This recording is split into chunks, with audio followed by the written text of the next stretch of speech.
Hey-ho, Archivists, we're cracking open the full February 2004 Omnibus. You know that eerie calm before the quake month where you feel the whole Marvel landscape tightening up under your feet? Bendis is pulling the universe into his orbit, lining the runway for Avengers Disassembled, while the Ultimate Line is flexing at full force, and the 616 is slipping into darker, sharper shades. We're locking into the seismic spark of the Ultimate Fantastic Four #1 and the raw street-level arrival of X-23 and NYX #3. But before we can bounce, I need your help to make this page prosper. So please press the plug to permanently preserve these posts, provide a powerful perspective in the comments to propel those points, and promote the page. Push play on the next piece so your people can perceive the perfect picture and pick the bell to prevent the passing of prime programming. So please practice patience, my players, as we prepare to provide plenty of premier periodicals for your perusal. Captain America, Volume 4, Issue 21. Lore Keepers, this story kicks off in the Florida Everglades, where Captain America is on the hunt, confronting a gang of local men who are holding several illegal immigrant women in sexual slavery. Announcing that they're surrounded by federal and county lawmen, Cap orders them to surrender their weapons. They open fire instead, but like a whirlwind, Cap instantly lays the smackdown on all of the criminals. Afterwards, Cap asks an official what'll happen to the women and is told they'll be shipped back to their countries. One of the women approaches Cap and asks, "We go to America now?" A truly gut punch moment that lands perfectly. In a Brooklyn diner, Steve Rogers and the manager Phil hear on the radio that Iranian historian Fernand Hedayat has had his American citizenship revoked and been transported to Guantanamo Bay to be tried for treason by a military tribunal. The arrival of a young woman interrupts the conversation, and Steve offers her a place at his table. She introduces herself as Rebecca Kwan and recognizes Steve from the news. They chew the fat about her job as a logo designer and afterwards go for a walk along the rocky shore where she explains how Cap's shield is the perfect example of iconography. Near Steve's loft, they are met by two agents, Bender and Helper, from Homeland Security, who invite Cap to a meeting at the request of the regional director and General Barron. Steve bails on Rebecca and leaves with them. As their car crosses the Brooklyn Bridge, a masked figure in a van unloads on them with an automatic weapon. Steve seizes one of the agent's firearms and lays him out, causing the assailant to drop his weapon in the street. In the offices of the Department of Homeland Security, Steve meets with Tolliver and General Barron. They receive word that Agent Helper is dead and Bender is permanently disabled. A chaotic wake-up call to the dangers around them. A threat against the Brooklyn Battery Tunnel ensured that Steve would be brought over the bridge where the trap was waiting for him. They then get down to brass tacks. Fernand Hedayat has been transported to Guantanamo Bay for trial. They want Captain America to serve on the tribunal to restore the public's trust in the proceedings, kicking off a truly heavy new mission. Elektra, Volume 2, Issue 30. True believers, we begin this issue with a massive double-page spread showing the Prophet's heavily armed guerrilla camp as the soldiers organize to move out at sunrise. A subordinate Tika is sent to check on the princess and her guard, Samirk. Tika enters the tent and discovers that Samirk isn't present, and there is a wadded-up figure underneath the blankets. Tika mistakenly assumes this figure is the princess. Tika immediately issues a direct order. Tell the general that Samirk is gone, but that I myself will stand guard over the princess. Elektra stalks silently across the camp, flitting unseen from rooftop to rooftop above the noise of the ground troops. Her methodical route first takes her to the stables area, where she observes a soldier unloading a large cargo barrel from a horse's pack. The soldier looks inside the barrel and utters a single word, "Boom," confirming the Prophet's movement of explosive cargo. Elektra then moves to a building overlooking the compound's kitchen and dining area, dropping silently onto a nearby ledge, unseen by the two soldiers inside. She listens as the intoxicated soldier Marzak argues with his comrade, expressing doubt about the Prophet's long-promised offensive. She reacts instantly, dispatching both guards with surgical precision as she exits, announcing her presence only with their soft thuds. She finds the bed made up to hide the body of Samirk and realizes the princess has escaped. Elektra's identity is compromised when the soldier who replaced Samirk as the guard sees her, and the camp is immediately alerted. The princess has escaped. The chaos is amplified when the cargo in the horse pen explodes in a massive fireball, blowing up the camp and sending horses stampeding through the panicked soldiers. Elektra uses the resulting disorder to slip away, locating her true objective, the room of a small boy. Holding her sigh, Elektra is met by the child who calmly says, "If you've come in search of Elia Pialo, you have found him," revealing the target is a child prophet as the issue concludes on a deadly cliffhanger. Exiles, Volume 1, Issue 38. Omnifans, the mission opens with a gut punch. The team is forced to make a gruesome choice. In a moment of sheer emotional distress, Gambit cradles a dying Storm, while Ms. Marvel holds a grieving Bruce Banner. The team's logic engine, Vision, cuts through the grief, coldly stating that killing Bruce Banner would ensure the highest percentage of mission success, and Sklinch, Ms. Marvel, snaps his neck. A horrified Colossus protests, but his partner, Spider, casually mocks him, wondering how a pansy like this Colossus even avoided joining the Exiles. With her last breath, Storm asks Gambit not to leave her and for a forest before the rest of the team is teleported away. Gambit is left holding empty air as they materialize in the smoking rubble of Charles Xavier's school, and he finally turns his rage on their new team member, the superpowered alien Hyperion. Remy yells about the sheer unfairness of the Time Broker plucking them from their lives and forcing them to jump realities without making them indestructible. Gambit is so furious he ignores the Talus, leaving Ms. Marvel to brief their new heavy hitter. She explains the drill: follow the Talus, complete the mission, and go home. Otherwise, time itself is supposed to crash under the weight of a cosmic error. Their moment of shock is interrupted by Kitty Pryde, who phases partially out of a nearby closet, having witnessed the entire disturbing exchange. Just as Colossus enters and Kitty mistakes him for her own Peter, Vision flies back to the group holding a furious Gambit by the collar and announces the mission parameters: complete extermination of all remaining mutants on this world. This brutal order prompts Colossus to try and kill Kitty himself, but Hyperion steps in, shocking the team by refusing the mission. Instead, he proposes a new plan. They are going to rule the world. Hyperion easily settles the ensuing argument by blasting Vision in half and then explaining his logic. They all have nothing to go back to, so why not stay and rule this reality as gods?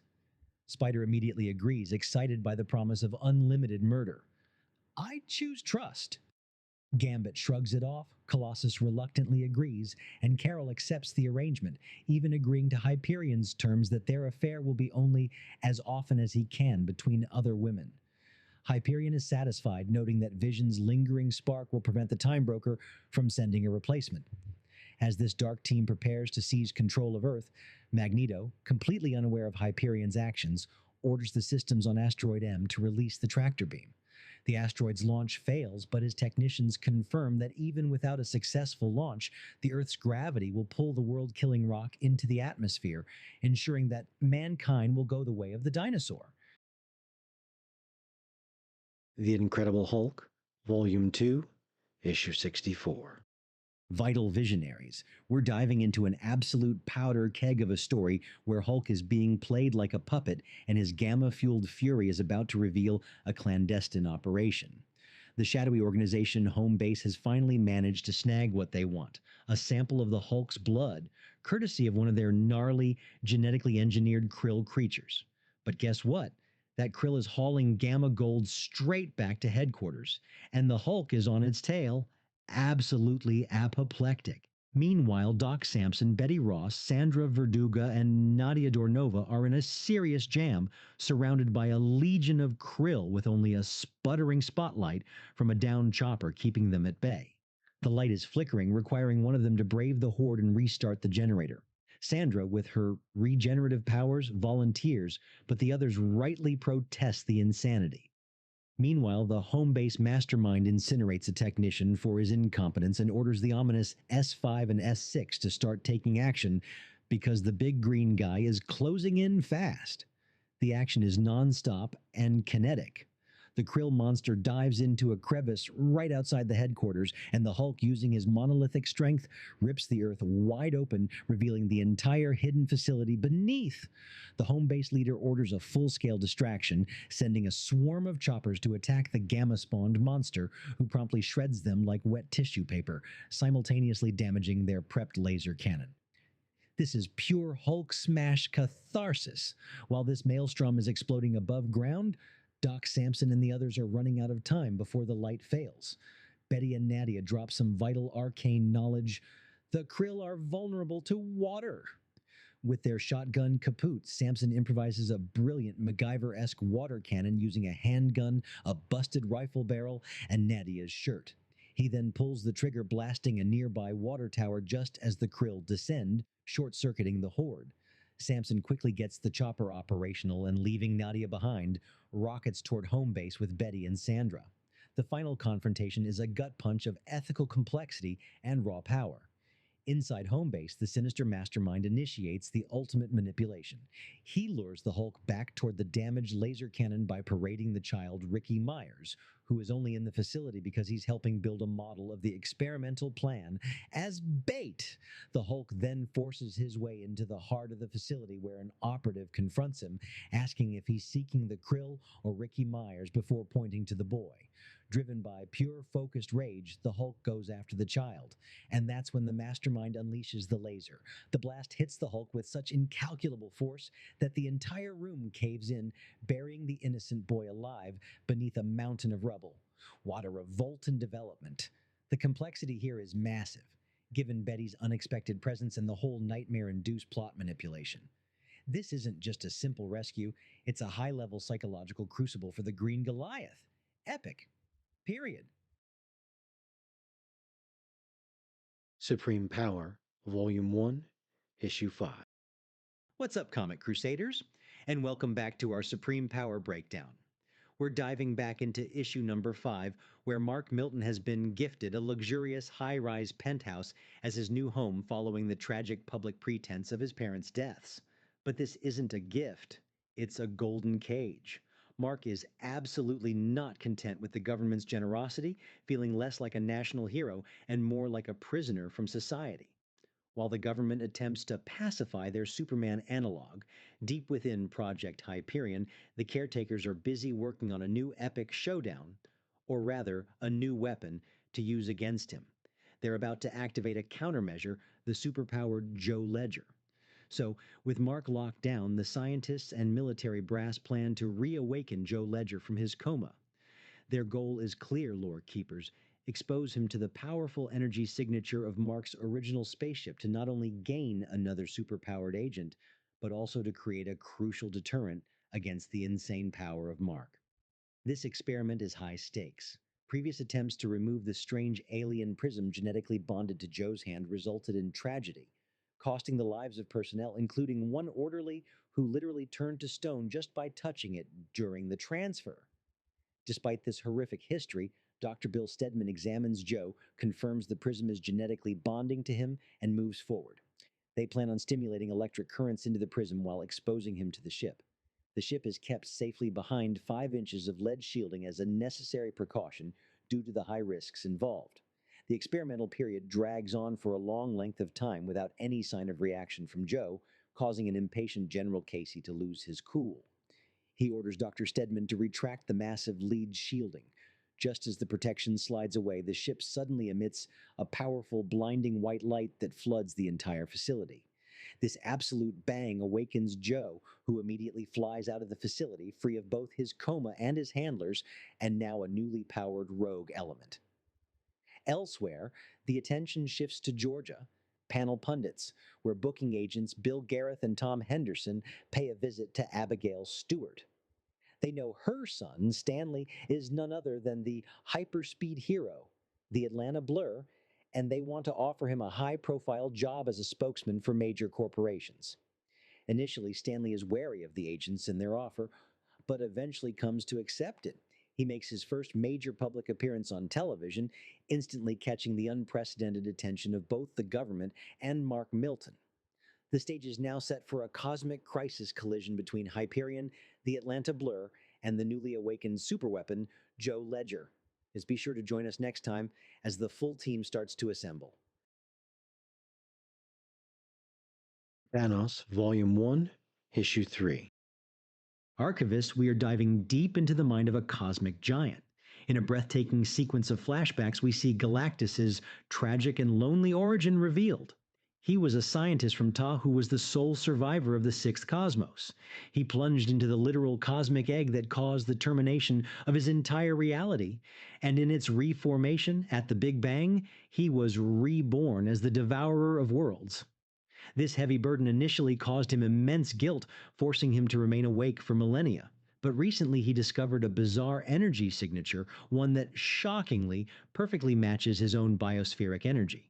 He sees this matching signature as the ultimate solution to his terrible dilemma, a way to satisfy his hunger forever without destroying another planet. Meanwhile, the Mad Titan is not sitting idly by. Thanos, utilizing Moondragon's immense powers as a telepathic conduit, contacts Galactus and meets him as an equal on the mental plane. Thanos cuts straight to the point. What is Galactus trying to harvest from the planet Rigel 18?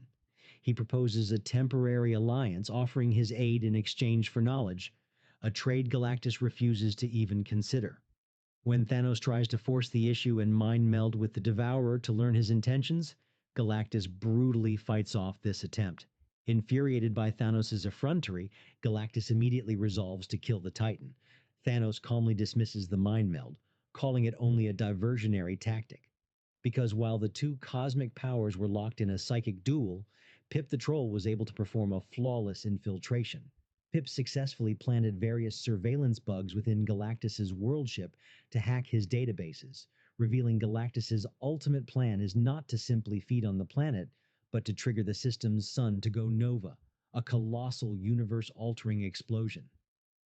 Thanos and his crew must race away, but he quickly scans the exploding star and detects Galactus at its very center, retrieving something from the interdimensional portal within. The true objective, not energy, but the grotesque, fanged skeleton of Rune, with a powerful infinity stone affixed to its chest. This prize, a refugee from the Ultraverse, confirms Galactus is now an Infinity Gem collector. This entire cosmic drama, Galactus' hunger and his frantic destructive search for a permanent fix, has been carefully orchestrated by the mysterious, shadowy figure who finally steps out of the darkness. Comic Crusaders, this entity revealed by the pages to be Hunger, breaks the fourth wall, acknowledges the reader's presence, and says, "It is time to talk." Hunger confesses he's been studying us since the Infinity Gauntlet affair, and he has carefully positioned Galactus as his unknowing partner in crime. The true ancient threat has shown its face, and it's looking right at us. Ultimate Spider-Man, Issue 50. Fellow fanatics, the story begins with a masterclass in cat burglary high above the city. On the Chrysler Building, a striking woman dressed in black, the infamous Black Cat, observes an office room in an adjacent skyscraper. Using a grappling dart, she ascends and covertly breaches the rooftop. Downstairs, two security guards notice the anomaly, and the younger, inexperienced guard is sent to investigate. He finds nothing until a gust of wind blows his hat off, sending him chasing it like a comedy routine. Black Cat takes advantage of the distraction, silently entering the rooftop door and locking the poor guard out. She moves with professional precision, blocking security cameras and eventually unearthing a hidden safe lock inside a desk's filing cabinet. Her prize? A mysterious broken piece of a tablet. The second half of the heist goes sideways fast. Two security guards, including the hat-chasing rookie, realize the office is open. Black Cat, displaying incredible agility, hides on the ceiling as they investigate and spot the open safe. In a classic moment of bad luck, one guard trips and accidentally discharges his gun. The bullet ricochets off the wall and strikes a fire sprinkler, causing a massive deluge of water to soak the entire office. Black Cat escapes to the roof, only to be confronted by none other than Spider-Man. Spidey is stunned by her appearance, but is shocked when she leaps over the building's edge. He dives to rescue her, only to realize he's been tricked. She was merely clinging to the side. Spider-Man scrambles back up using his wall-crawling ability, only to find his web shooters mysteriously not working. Black Cat engages him in a lightning-fast fight and easily subdues him, delivering a devastating punch to the face. As she prepares to make her final escape, she leaves him with a chilling warning. Crossed a black cat! 7 years bad luck! Peter, tripping as he tries to pursue her, is left lying on the roof as she vanishes into the city. He returns home and tries to study with Mary Jane, but is distracted, confessing his internal struggle. Is punching octopus arms really worth the risk?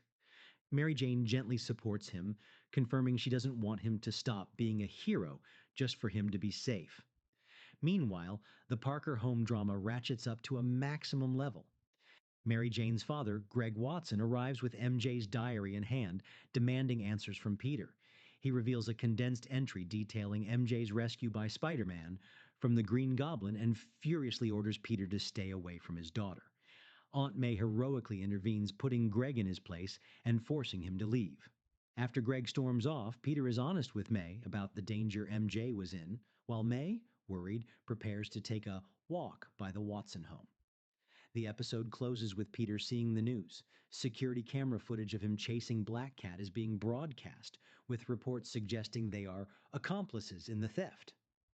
The camera captures Peter's shock as he realizes her final words were not just a threat, but a curse fulfilled. And that 7 years bad luck starts. Right now. X-treme X-Men, issue 36. Narrative Navigators, a spiked gate opens to reveal the future arena champion, but first the status quo is bombed. Storm flies Gambit back to California where he and Rogue share a passionate reunion. The real news drops when Aurora tells the team the shocking truth. The government has made them official world-sanctioned police. The X-treme Sanctions Executive, or XSE Bishop, looking livid, recognizes the acronym instantly. He was a Xavier security enforcer in his future, whose job was to police the mutant populace. He fears their actions will only create his dystopian future, but Aurora fiercely grabs his jaw, asserting, "I am an X-Man, and that gives me hope." The team is now officially federal agents, whether they like the new government mandate or not. The political drama is quickly set aside as Sage confirms Storm's solo plan to track down the slaver Bogan in Tokyo. Aurora connects Bogan to Tullamore Vogue, who first appeared in Uncanny X-Men number 383, noting they use the same muscle. When Sam asks about backup, Storm flat out refuses, prompting Bishop to warn her that her renowned stubbornness could be the death of her. Undeterred, Aurora flies toward Tokyo. Her mission is twofold. Not only must she stop the slaver, but she needs to prove to herself that her body is still capable of leading the X-treme team after her recent injuries. This solo journey is the ultimate test of her confidence. Meanwhile, Storm meets her longtime friend Yukio, who greets her with maximum adrenaline, jumping off a building. Aurora races to save her, only for Yukio to land safely, laughing.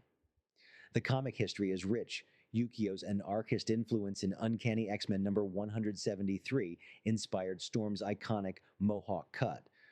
Though Yukio was left paraplegic in the past by Lady Deathstrike and Omega Red, Wolverine number 174, Yukio presents a reluctant Storm with a flashing new outfit and warns her to enter the illegal Tokyo arena, she must look the part.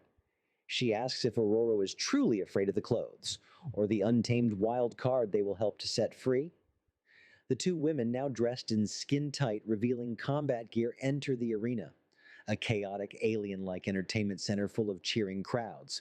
They are given headsets that secretly scan for mutants, and while Yukio is cleared, Storm is exposed. Masato Koga invites them deeper, explaining that humans now prefer watching others fight for survival. Handmaidens quickly outfit Storm with a menacing red bird headpiece. At the bottom of the stairs, the true arena is revealed. Hundreds of people cheering two mutants fighting to the death. When Storm intervenes, the fighters turn on her. But a quick display of elemental power puts Musclehead down. Masato announces the newest champion, Storm. Aurora's reaction? I feel glorious, and I want more. Avengers, Volume 3, Issue 75. The Unleashed Fury has arrived. Hawkeye's desperate move in the last issue succeeded in transforming Bruce Banner, and now the Hulk and the unstable She-Hulk are locked in a cosmic brawl. The two Green Titans immediately clash, their blows shattering the side of a mountain and sending Hawkeye tumbling to the ground below. Luckily, Captain America performs a veteran move, scrambling up a tree just fast enough to snag Clint before he hits the deck. They are quickly joined by Iron Man and the Scarlet Witch, the only available backup for this classic Avengers beatdown. While the military drops bombs, Hawkeye looks to his teammates for a plan. Tony Stark has one, but it's a massive risk. Iron Man places an urgent call to the Avengers Embassy in New York, where Ant-Man, Scott Lang, is on monitor duty. Tony tells him they need the unpredictable power of Jack of Hearts, whose unstable energies have been growing since Avengers 58. Jack is sealed in the Zero Room to drain his excess power. The catch? The brand new lock makes manual extraction nearly impossible. Stark, knowing Scott was once a burglar, Marvel Premiere number 47, tells him to use his criminal skills to bypass the lock and get Jack out. Now. Back on the mountain, the situation is absolutely bleak. Scarlet Witch casts a desperate hex to kick up a blizzard, but only succeeds in earning the Hulk's full attention and a broken wrist. When the man-monster attacks, Hawkeye fires 2 arrows directly at Hulk's eyes, but even the Hulk's eye tissue is super strong, shattering the arrows harmlessly. Captain America throws his mighty shield, which the Hulk effortlessly grabs midair. The Avengers are out of ideas. Meanwhile, armed only with a paperclip, Ant-Man shrinks down, enters the Zero Room lock, and summons 2 ants to help him disable the 3 timer clocks. He succeeds in the impossible heist, and Jack of Hearts tumbles out, confused and glowing, ready for action. Jack arrives on the scene just as Iron Man's armor is trashed by a massive blow. Tony flies the remaining teammates to safety and gives Jack one final order: charge the 2 Hulks. Iron Man correctly gambles that the 2 Titans will absorb Jack's critical mass blast. The explosion knocks both Hulks unconscious, reverting them to human form. Before passing out, Jack of Hearts transfers all the residual gamma radiation into Jennifer, allowing her to change back into her more stable She-Hulk form. She-Hulk wakes up, returns the favor of a kiss to Hawkeye for helping out, then playfully tosses him aside for shooting her cousin. When Scarlet Witch asks if Clint is back from his time mentoring the Thunderbolts, he smiles and says, "Yeah, I'm back." Invincible Iron Man, Volume 3, Issue 75. Fellow Fanatics, this isn't a boardroom. It's a battlefield. Tony Stark proves why he's gunning for the Department of Defense. Unarmed and surrounded, he triggers his remote tech, and in a flash of red and gold, Iron Man shields soldiers from fire, and then drops insurgents with clean, non-lethal blasts. It is a flex of innovation, but the press corps? They're more eager to drag him down than celebrate the win. And the heat's on from every angle. Even the Avengers side-eye Tony's political ambitions, worried it'll force him to hang up his armor if confirmed. Meanwhile, the real danger creeps in. Undersecretary Sonny Birch hijacks Stark's patents, flooding the field with busted tech through shady contractors. He brags about his connections on both sides of the aisle, convinced Tony's vote will never land. The negligence is exactly why Stark stepped into the arena, to stop bloodshed born of his own designs. The sabotage hit critical, and Birch's schemes put lives on the line, and Tony knows ethics debates won't save anyone mid-crisis. The panel closes with Tony Stark ditching the political theater, suiting up and charging into a catastrophe caused by stolen tech. He may want to end weapons, but he's still a man of action. This fight won't be won in the boardroom. It's armor on, battlefield ready. NYX, Volume 1, Issue 3. Flatiron District, New York shadows take center stage. Zebra Daddy lounges in a strip club, powder on the table, bragging about his high roll of jobs, and besides him a dark-haired girl stares blankly, caught up in his orbit. He calls her lucky compared to the streets, but when fresh marks show on her arm, his vibe flips from fake praise to fury. But then the phone rings. Business, as cold as his grip. Exploitation, dressed as a hustle. The cruelty keeps rolling. A purple-haired teen gets called over, strolls up chips in hand, only to get sent back on a job that almost killed her last time. And Zebra Daddy, faking concern, smacks the chips out of her hands and chokes her into silence. His threat is quite clear. She moves when he says, no questions. Terrified, she obeys while the dark-haired girl watches, scars on her forearm spelling pain, and the narration hits heavy here. This is exploitation, raw and simple, setting the stage for a mutant reveal that flips the script. And across East 25th Street, Kitten shares soup with her old teacher, Cameron Palmer. And Palmer, of course, pushes her to go home, reminding her that she's been gone for almost 6 months. Kitten blurts out, "She's a mutant." Palmer laughs it off, but Kitten presses, saying Palmer was shot because of her powers. And Palmer refuses to believe it and threatens her with child services if she doesn't go home to her mom. Kitten insists that she was told to find her in the nick of time, but when she's asked by whom, she can only say he. Palmer slams the door, leaving Kitten desperate to prove her truth. Later, neon burns at the Hotel Brazil. The dark-haired girl faces her client again, and this time he pulls a knife, promising something different. Across town, Kitten dreams of her father's bloody body whispering Hotel Brazil 202. She wakes, scribbles the address, and bolts for Palmer's apartment. Palmer follows, arriving as Kitten finds the carnage inside. The man lies dead on the floor, the blood-soaked bed, while the girl sits in shock, claws extended. Fresh slash marks on her arm as she greets them with one simple word. Hi. What move does Kitten make now that she's seen X-23's claws? How does Palmer handle the truth that she can't dodge anymore? Though one thing's clear, New York's shadows are getting grimier by the minute. Straight up. Spectacular Spider-Man, Volume 2, Issue 8. The geopolitical pot is boiling over, archivists. Dr. Octopus has snatched the Palestinian Foreign Minister Zarur, throwing the Middle East into chaos. The world holds its breath, waiting for Ock's demands. And when he finally calls into a radio show, it's shockingly simple, but world-breaking. At noon, Saturday, Spider-Man must walk into Times Square and unmask. Zarur calls him an idiot for risking war over a reveal, but Octavius shuts him down fast. It's a gamble with global stability riding on one secret identity. And of course, the crisis gets the all-star panel treatment. Military brass, politicians, even Reed Richard weighs in on TV debating strategy. But the cold truth is clear. The weight falls squarely on Spider-Man's shoulders. Meanwhile, Peter Parker isn't anywhere near Times Square. He's in Forest Hills, out of costume, searching Aunt May for wisdom. The mask feels heavier than ever, forcing him to ask, does being Spider-Man cause more harm than good? The deadline looms. Each choice, mask on or mask off, could change the world forever. But back at Ock's hideout, Zarur presses him, demanding why the hatred runs so deep. He despises that despite being stronger and smarter, Spider-Man is considered his equal. Zarur fires back with the ultimate low blow, accusing Ock of fear. That sends Octavius into a spectacular rage, and later, Spidey meets with Detective Neil Garrett in Central Park hoping for a lead, but instead finds a helicopter and a battalion full of camouflaged soldiers. Not the NYPD, the Israeli Secret Service. They explain their mission is Zarur's safety, not war. Their tracking signal died in a Brooklyn underpass, a clue that sends Peter into deep thought. And finally, Peter tells MJ what he's going to go do.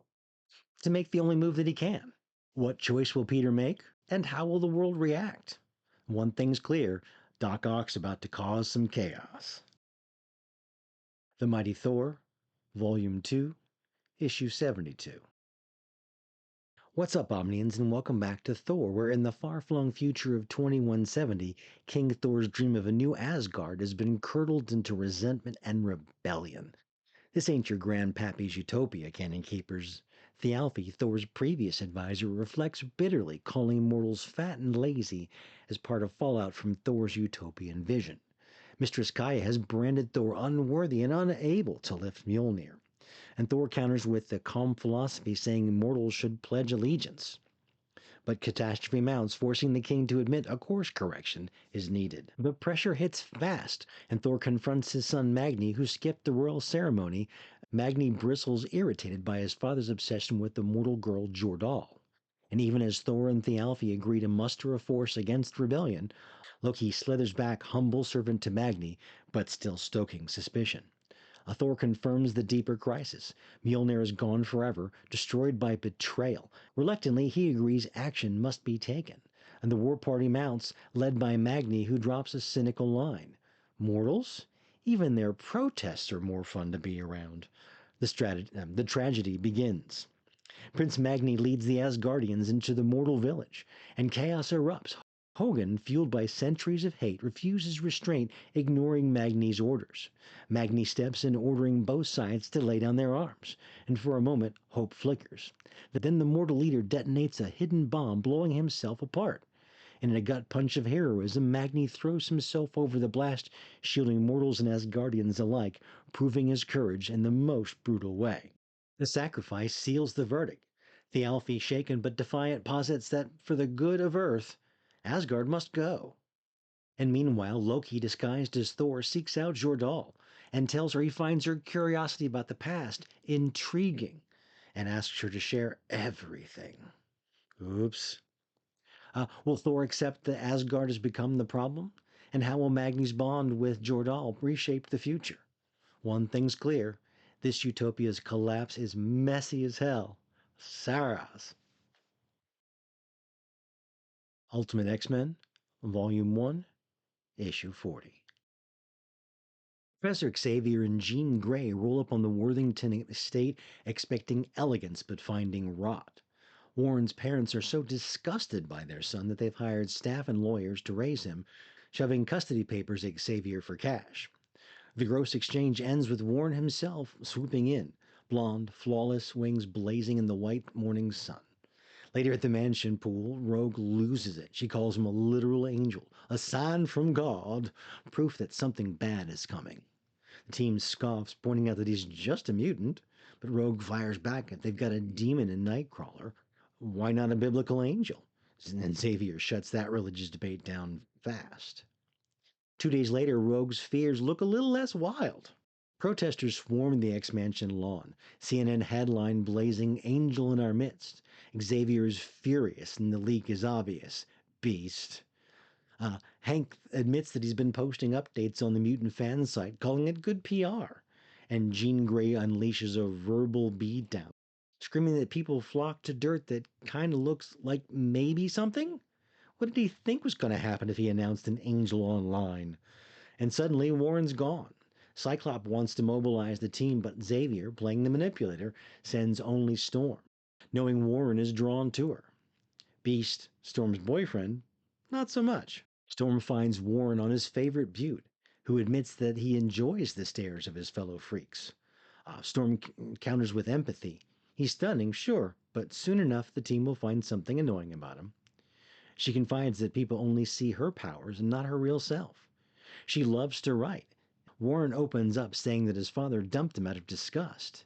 And Storm drops the classic, "Well, tough noogies for your father, huh?" Warren mopes about having nowhere to go, but Storm tells him he can use his image to make people listen.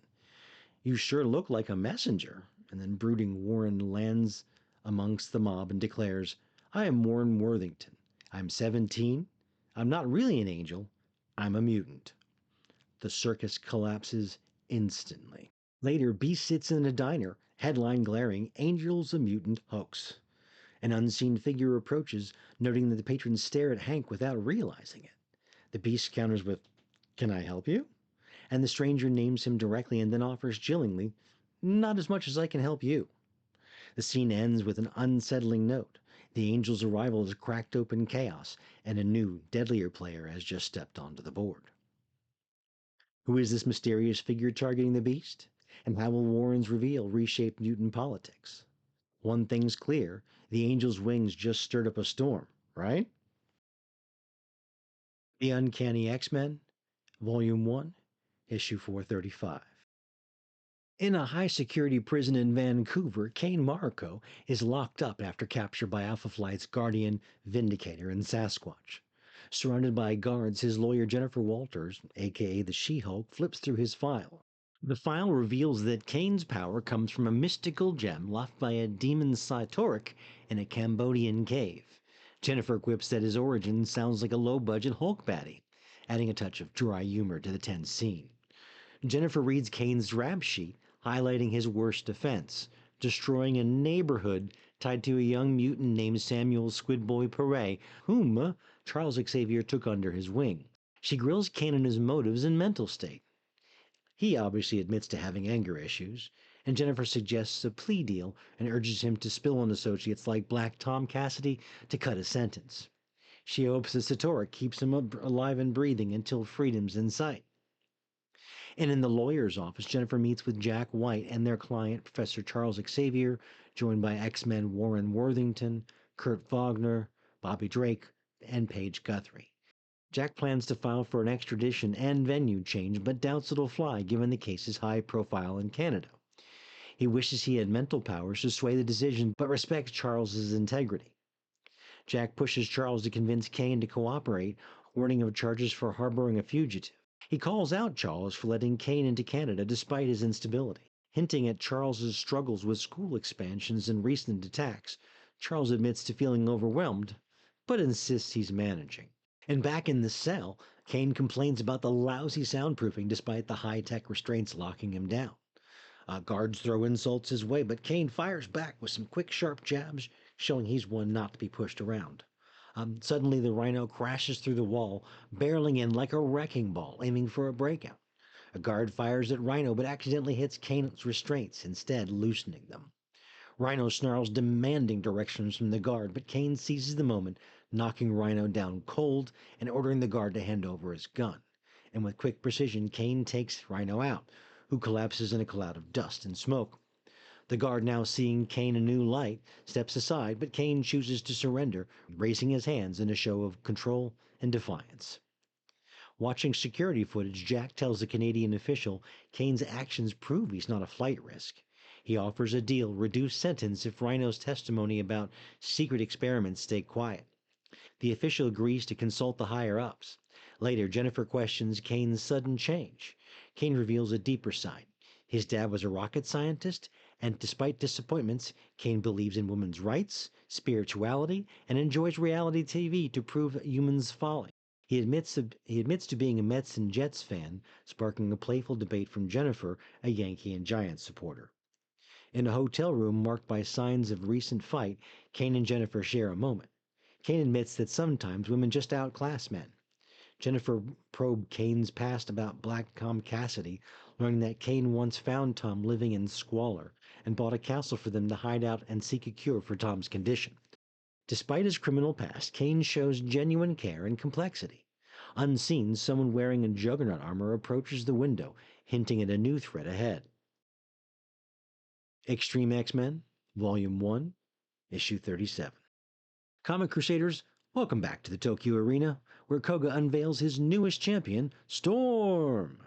From the stands, Yukio screams a warning, but Koga shrugs it off because this is opportunity. The setup is brutal.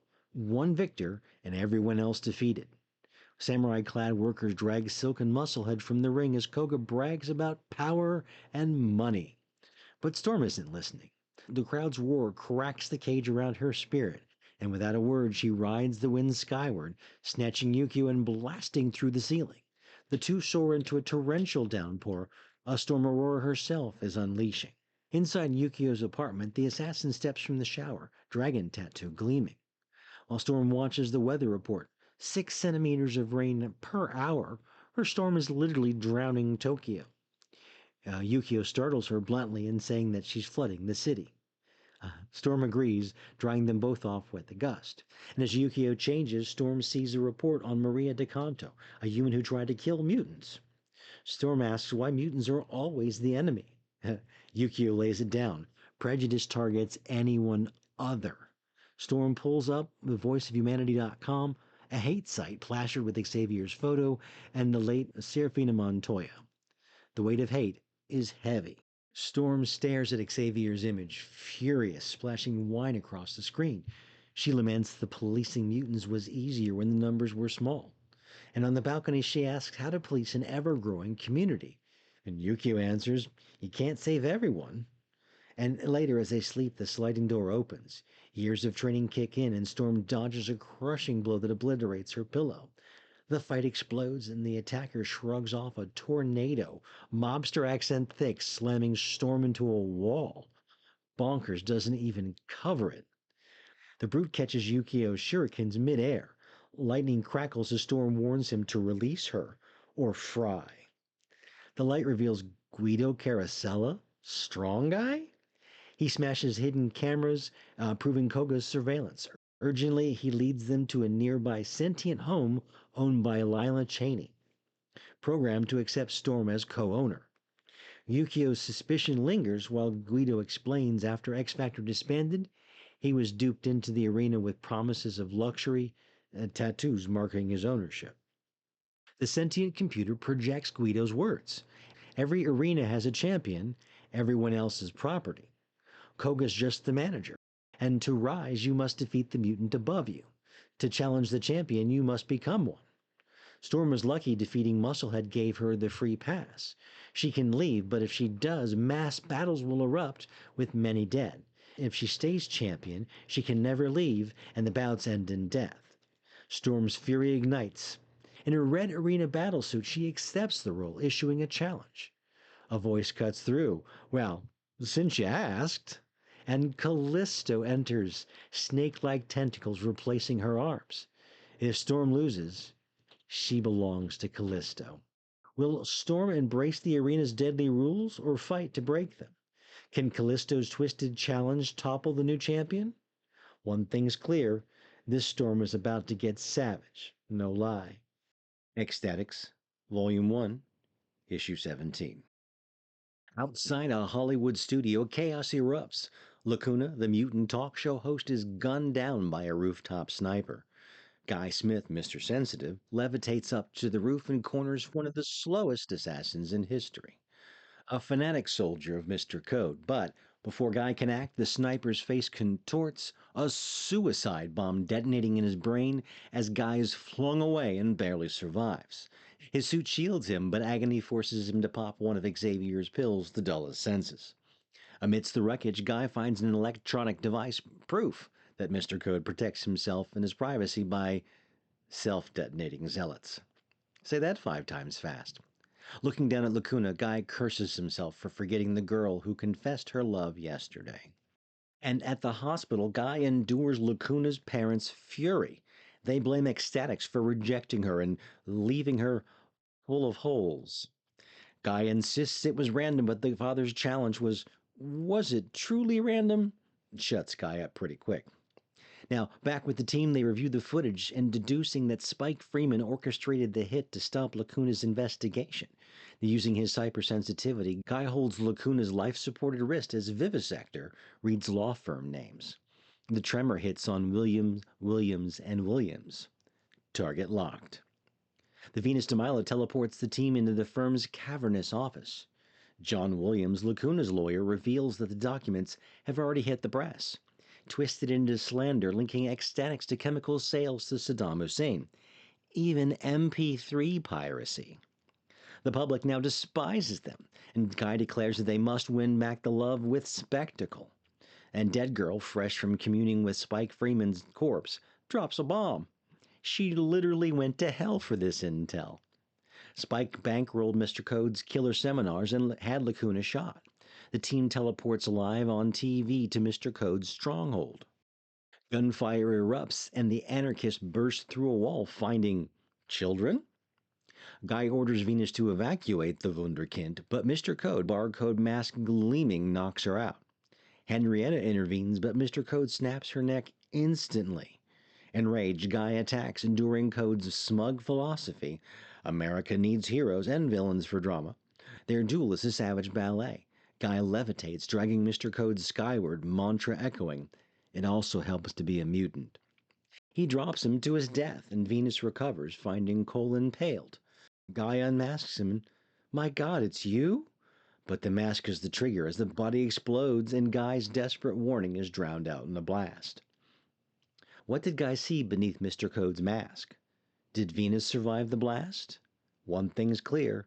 Ecstatic just lit the media circus on fire. No cap.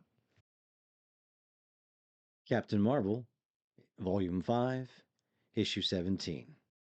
All right, true believers, buckle up, because Jenna shows Rick a terrifying glimpse of the Earth's future. Humanity wiped out before it can even begin to grow. And Rick fires back, unimpressed, calling him insane. And as they head towards Titan, Marvel twists Cicero into a justification for punishment. Rick, fed up with the whole thing, just demands they settle things with Elysius and stop this whole War of the Worlds Part 2 thing before it even begins. Meanwhile, the council plays politics with Alondra.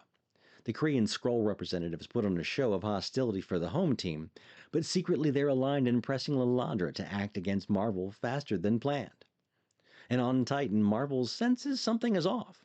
The Titans are phasing seconds ahead or behind, but that's only because they're too afraid to face him. Phyla lurks in the darkness, calling her mother for permission to act. Elysius gives her the go-ahead, and soon Marvel is confronted by riddles and accusations. Rick mocks him as cuckoo for Cocoa Puffs, while Marvel insists Epiphany is real. Phyla steps forward, quoting Latin, cogito ergo sum, and accusing her brother of arrogance and imitation. Marvel swears he won't kill anyone anymore, just his sister. Phyla's kung fu theatrics keep her one step ahead. Fight explodes as Marvel unleashes his Schwarzak beam. Phyla counters with her wristlet blast, and the sibling rivalry turns brutal. Voices in Marvel's head, Rick, Epiphany, and the cosmic awareness drive him to a breaking point.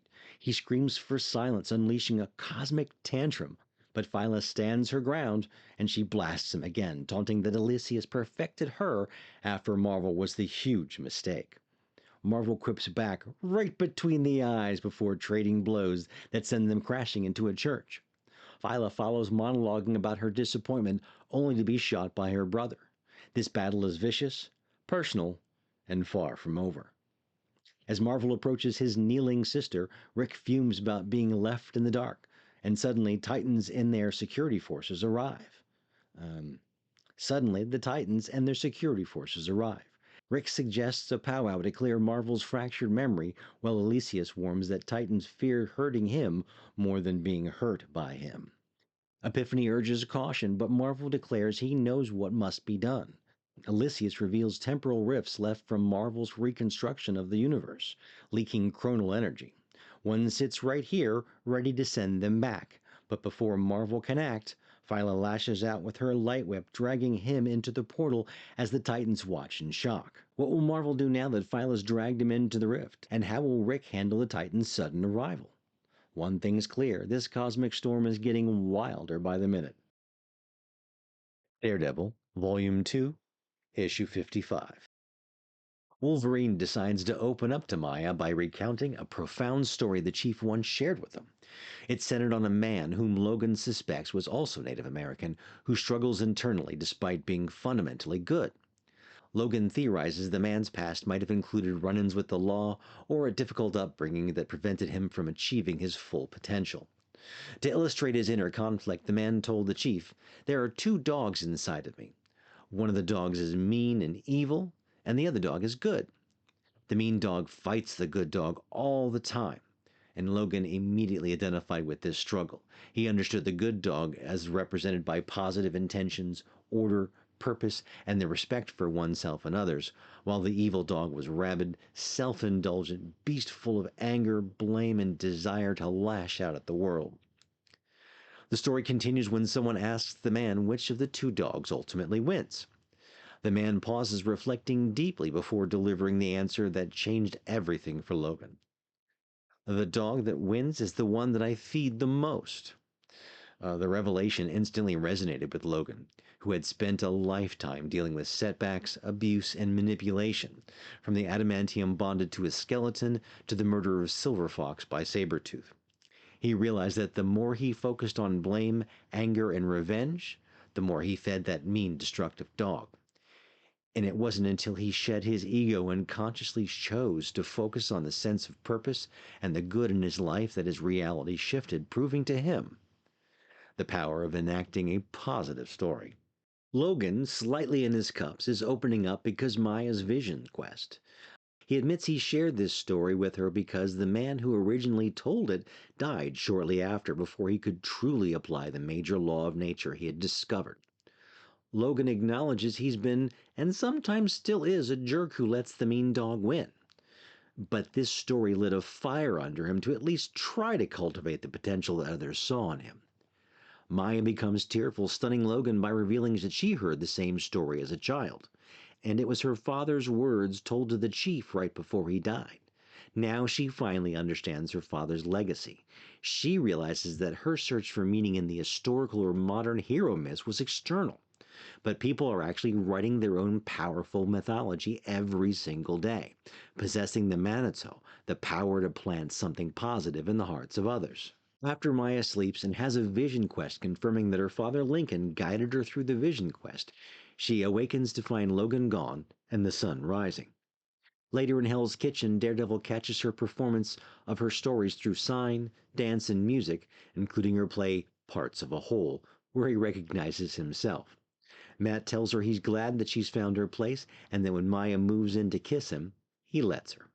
A poignant, silent goodbye. Maya Lopez is now Echo, realizing her story is not told in sound, but in movement, silence, and the mood and color of her words.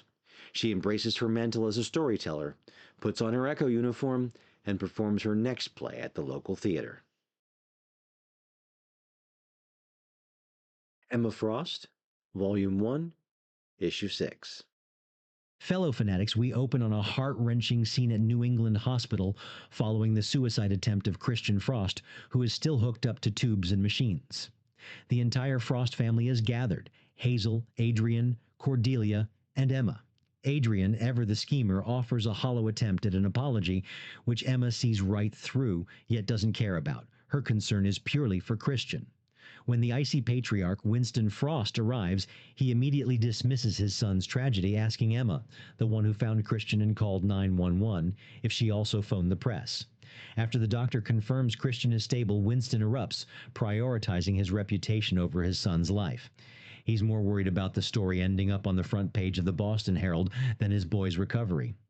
When Emma insists on seeing her brother, her father grabs her arm and orders his chief of staff, Bryce, to forcibly remove her. Struggling, Emma shouts the truth back at her father, "I hate you!" and tells him Christian's trauma is his fault, a moment of raw truth that Winston ignores completely. 2 weeks later, at the Frost house, an exhausted Emma finds Christian watching TV in his hospital bed, specifically a news report about the X-Men, a new group of powerful teenage freaks. Christian, sporting a terrible rope burn, is listless and isolated. He tells Emma he's sorry she found him, but mentally wishes she'd let him die, a harrowing thought that makes Emma flee in tears. As the family preps for one of Winston's opulent parties, complete with a Rosler grand piano for that old-world aesthetic, Emma tries to bond with her sisters. She and Adrian head to the back, where Adrian, the family's obvious favorite, condescendingly tells Emma to stop fighting their father and trying to get back into his good graces. This triggers Emma's suspicion about her mother, Hazel, and her excessive exhaustion. Emma heads to the bathroom and finds the cabinet overflowing like a miniature pharmacy. The situation escalates when Emma discovers Christian high and disoriented, realizing the drugs didn't come from their mom, but from Cordelia, who defensively threw Christian some pills just to get him to stop hounding her. The night of the party, Emma is desperate. She confronts Christian, who is completely wasted and dressed in a bizarre beret, telling him she loves him, only for him to dismiss her warning as an after-school special intervention, making it clear she can't reach him. Having exhausted all other options, Emma approaches her father, only to be stunned when Winston drops the icy veneer, sincerely telling her he respects her rebelliousness, finding her actions, like running her brother out to his lover's place, an echo of his own youth. This rare moment of praise prompts Emma to believe his promise that he will arrange for Christian to receive immediate care. Winston then gathers the family for a major announcement. He has decided which of his children will be his heir. After dismissing Cordelia and briefly considering Adrian, he points to Emma. Emma, yes.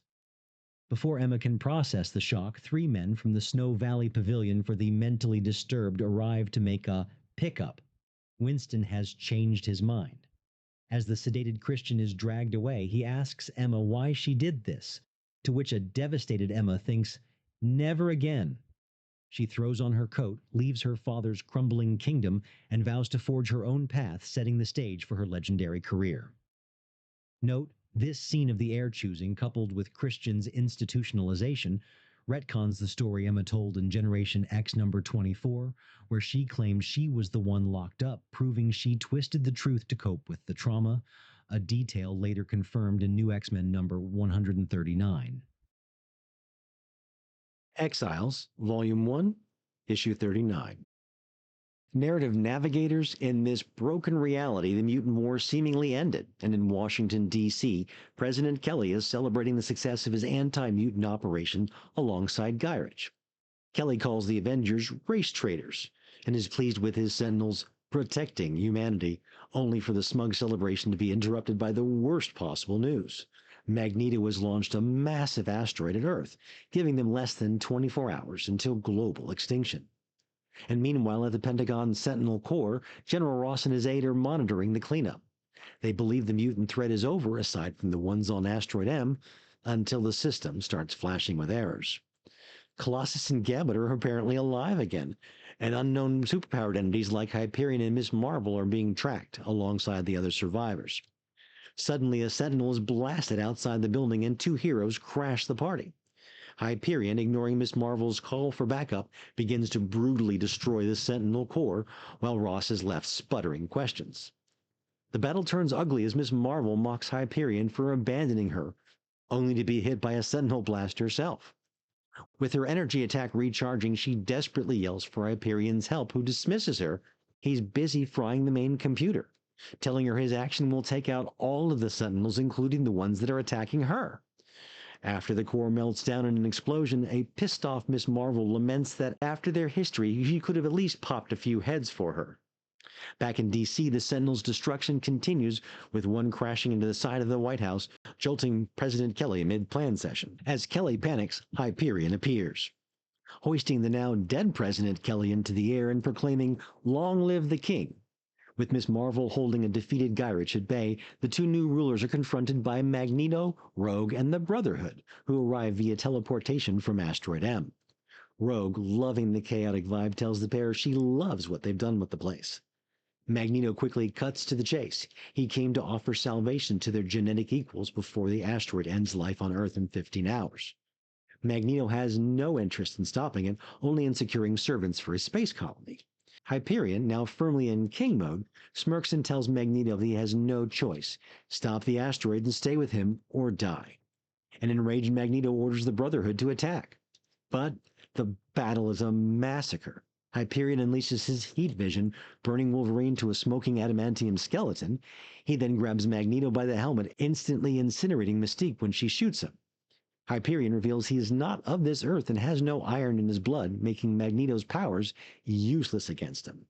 Despite pleas from Iceman and Rogue to stop the asteroid and forge a new life, Magneto refuses, and Hyperion flies him towards the massive space rock.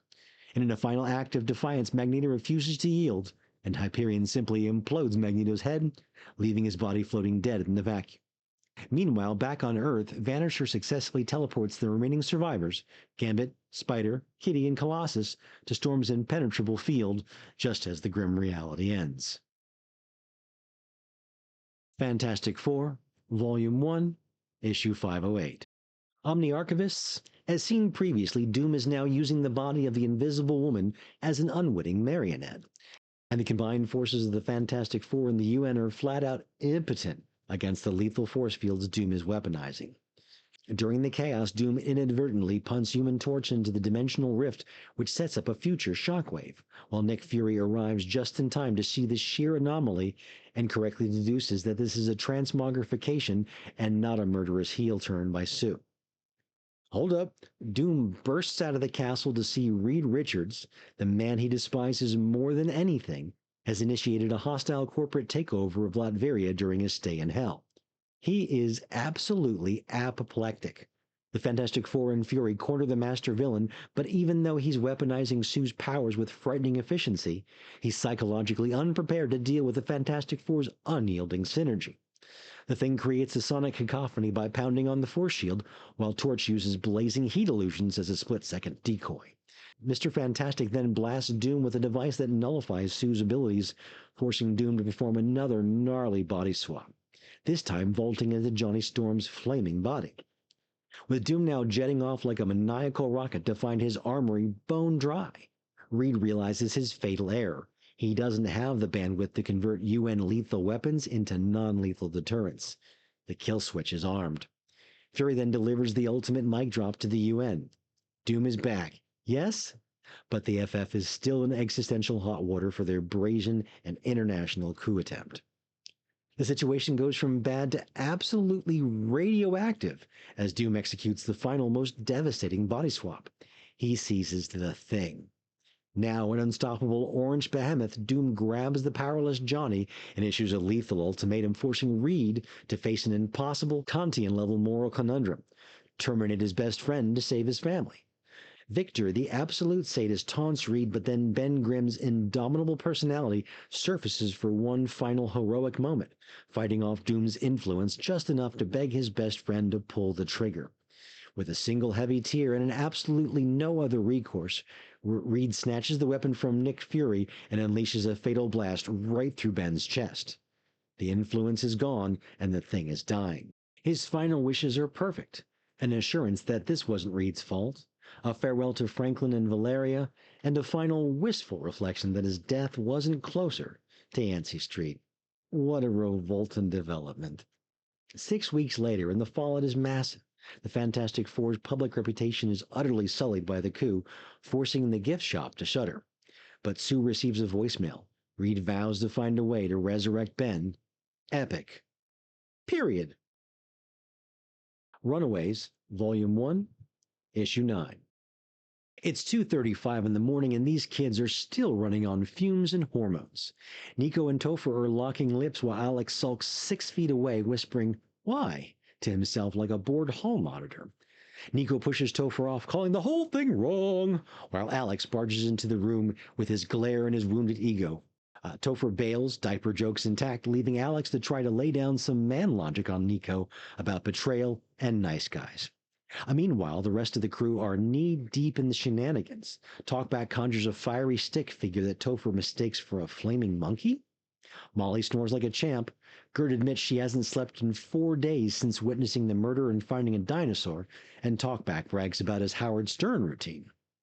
Topher finally heads to bed, but Nico and Alex keep circling each other in a puff and smoke drama loop. Accusations flying, feeling bruised, teenage angst at full tilt. By the time Topher wanders into Carolina's quarters, the night's only getting messier. He tries to bond over Beatles trivia, but she barely listens, and then breaks down about mutant identity and unrequited crushes.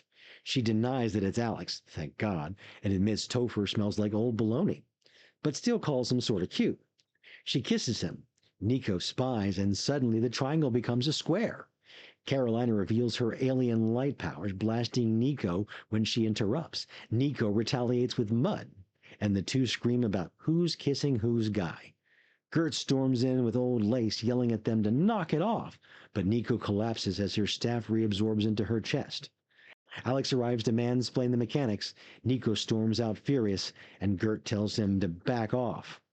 The hotel feels less like a hideout and more like a collapsing soap opera set. Outside the kids' chaos, the parents are busy spinning theories about convenience store robbers. The Wilders consult the Hayes, the Dean, the Steins, and the Yorks and the Minorus, each dismissing mutants, aliens, time travels, and cursed artifacts with a chorus of "Feh." Everyone's got a theory and nobody's got an answer. And the Minorus ominously warn Wilder he won't like what's really going on. The issue closes with Topher following Nico into the woods, smoothing things over with an apology before dropping his secret. Those parents at Circle K weren't his parents at all, and their powers didn't come from an accident. They came from him. Topher bares his teeth, razor-sharp vampire fangs gleaming in the dark, and the Runaways' late-night melodrama takes a hard left into horror. Ultimate Spider-Man, Volume 1, Issue 1. True believers, the drama kicks off in the home of Walter Dini, who's running damage control for the Kingpin. Dini and a hapless investment banker named Mr. Moore are watching a news recording of the heist pulled off by Black Cat and Spider-Man. Dini is disappointed in Moore for failing to recover the stolen tablet piece, but Moore is absolutely furious. He defends himself, yelling that Dini is putting him in an awkward position, especially since Moore himself is supposed to be a valuable asset to the Kingpin. But the moment Moore slips and mentions the Kingpin, Dini pounces, reinforcing that Wilson Fisk is thoroughly disappointed in Mr. Moore for losing the tablet piece. Moore insists he's just a simple banker and needs professional help to retrieve the artifact. Dini responds by handing Moore a card instructing him to hire someone skilled. A service Mr. Fisk doesn't offer, but one he certainly facilitates. While the criminal underworld organizes a hit, Peter Parker's world falls apart. He gets slapped with Saturday detention for sleeping in class, and then outside Midtown High he meets MJ. Peter laments being mistakenly labeled as a cat burglar after the heist, but MJ informs him that her father, Greg, is serious in forbidding her from talking to him. Peter refuses to believe it, which spirals their conversation into a bitter, devastating argument. This caused their relationship to snap, and MJ leaves Peter standing alone in a huff. Distraught, Peter heads to the Daily Bugle where Robbie Robertson asks him to log some personal ads. While browsing the letters, Peter discovers a substantial amount of cash for a half-page ad, and Robbie reads the message out loud.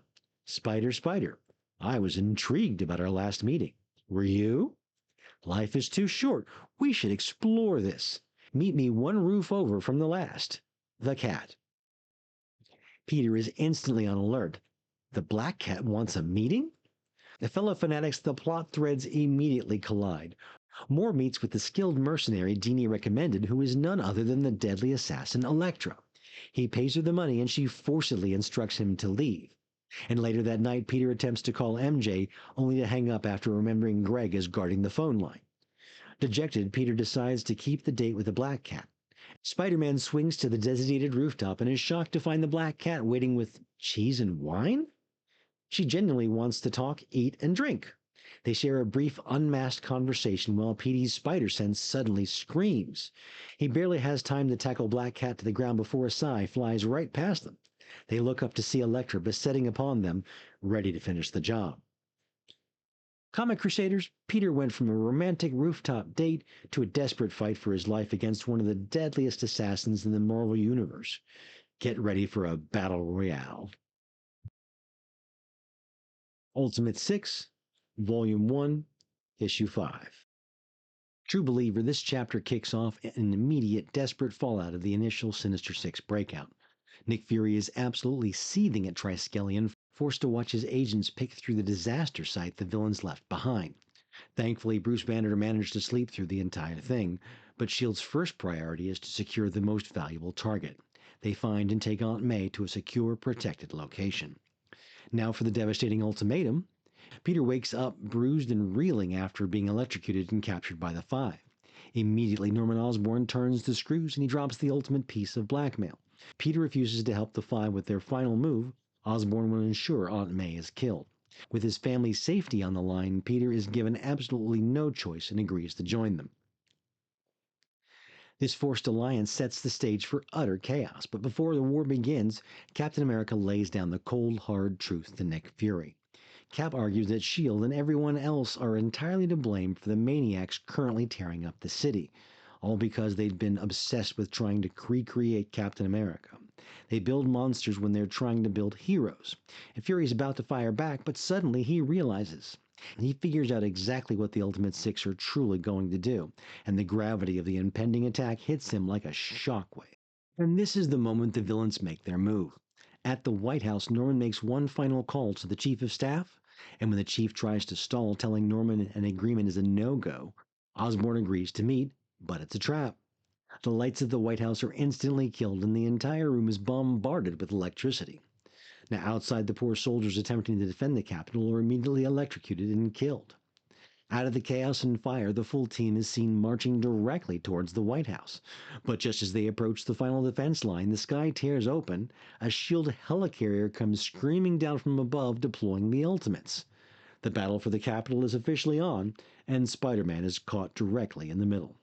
The only thing worse than an unstoppable supervillain team is one that has the reluctant Spider-Man fighting alongside them. Get ready for a monumental clash. Wolverine, Volume 3, Issue 9. True believers, the hunt begins under the clear night sky as a young man quietly washes his clothes on the banks of the Rio Grande. His peace is instantly shattered when Wolverine strides right out of the river carrying his boots and simply saying, "Nice night," before heading inland. Logan quickly stalks into the local shanty town, his enhanced senses straining to catch a scent. After ignoring some curious card players, Logan follows a lead to a building with a drug dealer inside. And in a flash, the muscular drug dealer is thrown right out the door into the mud. He charges back inside, threatening to cut Logan open, but soon stumbles back out, screaming and clutching his eyes, with blood pouring from his freshly made adamantium claw wounds. Logan stands looking at the wasted people inside and demands, "Now that that's finished, who wants to tell me where to find Rojas?" When they can't answer, Logan forces a local named Sandro into becoming his new best friend. And with a hand on his shoulder, he asks once again, "Where can I find Rojas?" Meanwhile, across the border in El Paso, Border Patrol agent Cassie Lathrop is running her own obsession. Ignoring the orders to lock up, she circles the name Garcia Nestor on a file and tracks him down to a local bar. Nestor and the barman instantly peg her as a cop and tell her she's not the first girl to become fascinated with his friend. Well, Logan, of course. And she won't be the last, joking about pheromones and machismo. He reveals he told his friend that Cassie has been chasing him all the way from Oregon and even chased into a burning warehouse just because she thought he might be in there. The woman is completely obsessed. The action ramps up when Wolverine returns with Sandro to confront two more mules, Hector and Ruben. When Sandro talks too much, Ruben pulls a hidden gun from under the table, cocking his weapon and daring Logan to go meet Rojas. Logan is faster and he flings the table towards Ruben, sending Hector flying and pops his claws. The shot misses and Wolverine goes on offensive, quickly slashing Ruben and snorting, "Stop complaining, you'll live." Logan throws Hector to the ground and forces him to drive them straight to Rojas's villa. And as they approach, a guard named Felix takes a warning call and is instructed to kill both of them. Felix and his partner open fire, smashing Hector's truck apart and killing Hector instantly. But the hail of bullets misses Logan, who springs out of the darkness and shreds the guard's partner with 6 claws. Logan is pinned under a spotlight, facing at least half a dozen gunmen, while Rojas coolly tells the men to handle it and heads back to bed. Logan goes into berserker rage, wading through his opponents, ripping his way onto the villa grounds. He approaches the figure standing in the open doorway and unleashes his fury. "Rojas, 19 men, women and children dead. Make your last words good ones." And then the jaw-dropping twist hits. Rojas answers, "Very well. Life is cheap on the border. Now, if you're going to kill me and my baby, please go on with it. Otherwise, we need our sleep." Standing in the doorway is Rojas, who Wolverine notices is a young and clearly pregnant woman. Logan came for revenge, but he's just stumbled into a moral minefield. Where does Logan go from here? New X-Men, Volume 1, Issue 150. Out of the blinding blaze of the sun, Phoenix takes flight, born of Jean Grey and wrapped in a cocoon of thought and cosmic fire. Inside of the raptor, Wolverine's body knits itself back together through nerve-burning pain, joking about what he's supposed to be looking at until the flames dissolve into ethereal void of quicksilver globes. Jean, glowing in the dark Phoenix garb, explains he released the Phoenix consciousness, that she used the asteroid and the sun's energy to craft their transport, admitting she had to die to come back and doesn't know how long she'll be allowed to stay. With a sweep of her will, the Quicksilver reshapes into a sleek silver vessel bound for Earth. And far below, Emma Frost and the Beast bicker on their ghost island of wreckage. Emma insists that she saved him, while Beast scratches equations into the fuselage with his dulled claws, muttering about Sublime, Kick, riots, aggression, and how they're all connected. Emma spots a fiery light in the sky, a massive telepathic emission. But when the vision resolves into a seamless silver core wrapped in flame, she sighs. It's bloody Jean showing off again. In Washington, the Oval Office hums with tension as aides warn Magneto holds Manhattan hostage, threatening to tilt the Earth's axis, demanding the warheads that kill mutations stone dead. The president balks at bombing American soil, but Magneto on New Genoshan soil scowls beneath his helmet, declaring that his followers are impatient. And this is a war, and wars take time. Ernst relays Martha Johansson's warning that he should have stayed Mr. Zorn. Magneto snarls, but Angel leaps between them, shouting that her kids don't want a murdering junkie running the world, and Esme snaps that she was just a means to an end. Magneto insists that he's in charge, but Beak appears patched up, titanium bat in hand, declaring that the X-Men are here to kick his butt. And Magneto grins, summons the bat to his own hands, congratulates Beak, and orders Esme to pacify him. She refuses, and before Magneto can act, Phantom X arrives in white, pistols blazing, shattering the window and blasting Magneto to the floor. Magneto orders his Brotherhood to attack, but only Toad leads forward, and Phantom X drops him with bullets to the knees. Magneto races his field, sneering that Phantom X missed, but Xavier's tank begins to drain behind him. Magneto counterattacks, tearing the floor apart and commanding Phantom X to die, wrapping him in a metal shaped like a cross. Esme senses something telepathically, muttering, "Here he comes," as Cyclops erupts from below, optic blast hammering Magneto into a crater. Cyclops rages that he trusted Zorn, that he thought he was Hope, but it was Magneto all along, smashing him with his fists, declaring that he's done running from rage.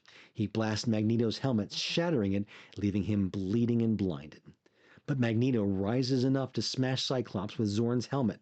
While across town, the Stepford Cuckoos coordinate telepathic crowd control, welcoming Professor X back, while in the ruins, Esme mocks Magneto as a fossil and drives into his mind. Magneto erupts, tearing the metal from her body, leaving her collapsed. He dons the helmet again, declaring that history will judge him, commanding the sky to fall as stealth bombers break radio silence under a second sun. Beast's voice kicks in, introducing himself as Dr. Henry McCoy, assuring the pilots that the X-Men have Manhattan well under control. The President retorts that Magneto has declared war, but Beast insists that not all mutants are enemies, reminding them that he alone can repair the gene threatening humanity. And in the tower, Emma finds dying Esme, praises her twisted strength, and lays her down as Cyclops arrives. Now, Emma mocks Cyclops, but he admits that he's been thinking. Magneto did all of this, and Emma snaps about Jean's forgiveness. The Cuckoos announce that Magneto's plan is to twist gravity and time itself. Floating above Manhattan, Magneto, disguised as Zorn, declares that the promised day has come.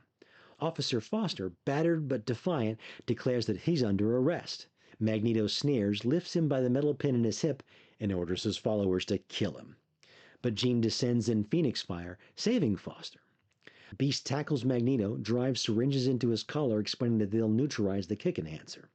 Muttering in disbelief that he's the one doing this, that he, of all people, Zorn. Magneto surges back, hurling Beast away, driving the syringes into him instead. Rises, declaring that he is Magneto. And Wolverine confronts him, claws bared, reminding him of the sun. Phoenix mocks his theatrics, urging him to seize his moment. But the crowd jeers, calling him a skull-faced freak who couldn't run a market stall. Magneto rages, insisting that he is Magneto. Jean twists the knife, asking how he can be Magneto when Magneto is dead. Xavier arrives, declaring the worst thing that Magneto ever did was come back, and that he was a legend in death, but now just another old man with outdated dreams. Magneto collapses, but as Jean kneels, he seizes her arm, unleashing a lethal electromagnetic pulse, leaving her reeling in horror. Magneto dons the helmet again, demanding death, demanding immortality, but Wolverine roars in anguish and sorrow, severing Magneto's head in a single stroke. Cyclops rushes into Jean, begging her to hold on, but she whispers no, while the Cuckoos announce something's wrong with the universe itself. Cyclops cradles her, apologizing, saying he never meant to hurt her. Jean, fading, tells him the Phoenix understands, and then in her human voice she says she's never seen him so alive. Scott, her best friend, she has to go now. Her final breath urges her to live because all she ever did was die on him. Cyclops cries out, his voice fading into the white light of the beyond until there is only light. 150 years later, a small spacecraft cobbled together from the remains of the terrestrial automobile skims across the lunar wasteland. The barren surface gives way to the ancient ruins of the blue area of the moon. Two passengers disembark, one climbing into a crevice, while the other calls out, reminding him that the Corona said she saw it. The explorer replies, aye, and at the bottom of the crevice, surrounded by graffiti on the ancient walls, lies a glowing oval orb. Staring at the terrible prize, he mutters, God help us all. I think we found the Phoenix egg. Amazing Spider-Man, Volume 1, Issue 502. We kick things off with Peter and MJ enjoying a quiet dinner, but even a romantic evening can't escape the pull of heroics. As MJ contemplates rekindling her modeling career, a high-speed chase outside their window yanks Peter back into action. Our friendly neighborhood Spider-Man suits up, leaving MJ with a promise to wait for her, no matter how far her career takes her. Just another night in the life of a superhero, right? Meanwhile, we're introduced to Leo Zielinski, a character who's about to drop a major bomb in Spider-Man's world. This isn't just some random bystander. Leo is observing the chase with a knowing eye, heading back to his tailor shop where a deadly assassin named Killshot is waiting. And it turns out Leo isn't just any tailor. He crafts costumes for the superpowered community, heroes and villains alike. He's clearly conflicted as he later discusses Killshot's sinister intentions with his grandson. And despite his grandson's pleas, it seems Leo is initially resigned to his fate, but his conscience is clearly nagging him. It's not long before his moral compass points him in Spider-Man's direction. And in a move that's classic Spidey, Leo tracks down our hero and they end up having a clandestine meeting in a deli. Leo spills the beans on Killshot's assassination plot and even throws a costume critique in for good measure, suggesting a mouthpiece for Spider-Man's mask. Talk about a versatile tailor. Peter absorbs all the intel and heads home and hilariously tries to imagine himself with the mouthpiece, only to conjure up a rather unsettling image of Venom instead. The next day, Spidey swoops in and foils Killshot's assassination attempt on the district attorney, but the crafty villain creates a diversion, putting a window cleaner in peril, allowing Killshot to escape. Killshot then makes a beeline for Leo's shop, aiming for Leo's grandson, but Leo, being the stand-up guy he is, takes the bullet for his kin. Spidey crashes the party, webs up Killshot, and then receives a parting gift from Leo, a design for a new costume. And get this, lore keepers, it's the very same suit worn by the future Spider-Man from Amazing Spider-Man number 500. How's that for a glimpse into the future? What do you think, fellow fanatics? Ready to dive into another classic Spidey tale? The Avengers, Volume 3, Issue 76. Omni-Archivist, this issue starts with a moment of unsettling normalcy. Cassie Lang, the daughter of Ant-Man, is in the schoolyard using her inherited knowledge to school some bullies by detailing the terror of fire ants. This seemingly innocuous scene is shattered when a man approaches claiming to be picking up his daughter, a red flag that quickly reveals his truly sinister intentions. Back at the Avengers mansion, the rest of the team is locked into a fierce debate over who is the biggest liability, the recently mind-controlled She-Hulk or the unstable Jack of Hearts. Ant-Man is passionately arguing for Jack's removal, labeling him a dangerous wild card. Just as the hero walks into the room moments before, he's due to enter the Zero Room for stabilization. After a tense stare-down between the two, Jack quickly concedes and pieces out.